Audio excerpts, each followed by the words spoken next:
please like and subscribe for future content. It has been a while since I have posted to YGS, but return at least weekly to read new postings, even though I stay rather busy at work, and taking grave photos for findagrave.com requests and etc. I have been a licensed funeral director and embalmer for the past 33 years and hold a national license as well as several state licenses. During this time I have also worked as an organ center procurement technician, as well as 7 years for the Helen Keller Ryan Tissue Bank procurement team. I currently work in a South Texas funeral home doing near 1,000 cases per year. With a little nudging from a YGS friend from South Africa, I post another experience here for your review.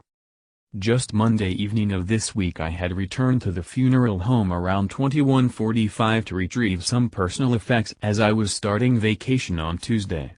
For anyone who has ever felt watched while being totally alone in the middle of a 200-plus acre cemetery, or anywhere else for that matter, I need say nothing more. This "you are not alone" feeling I felt Tuesday evening led to me thinking of an incident that occurred several years ago while working at a funeral home in the North Alabama area.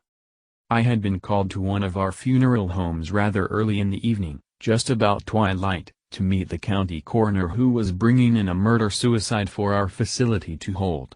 In that part of the state the county coroner had to rely on funeral homes to hold decedents on a rotational basis until the families had decided which funeral home to use.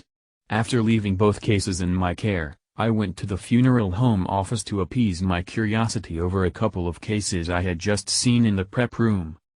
While drinking a cup of leftover coffee, alone in the building and relaxing in the lamp's warm glow, I read through their folders and death certificates capturing details of their lives until well past sunset, the entire time feeling at total ease and enjoying the opportunity to relax and learn.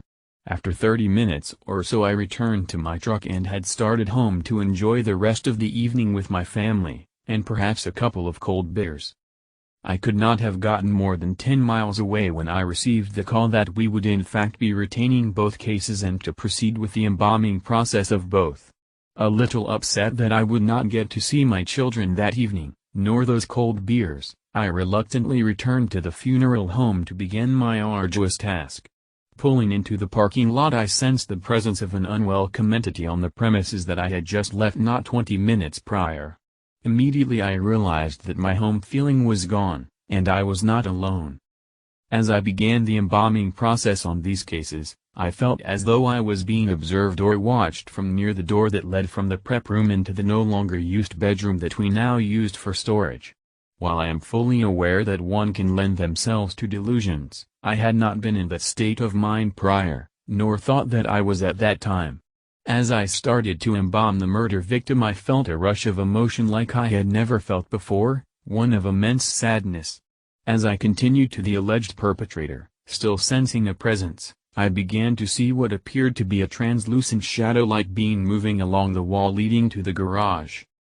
Necrosis is a smell that one cannot soon forget, as anyone who has ever worked in a hospital environment or has attended a loved one with a decubitus ulcer can attest to.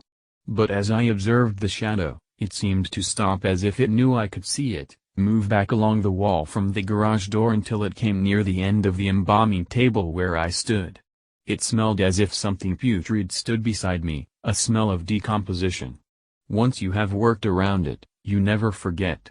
Yet this smell was much stronger than any human decomposition I have ever smelled. As the hair stood up on my arms and neck, and I fought the fight or flight response, it began to move slowly away toward the garage door until it was gone, taking that odor with it.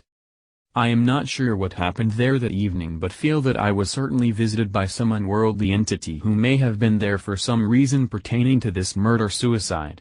I don't know, you tell me, but I didn't stick around to find out once I had completed my task.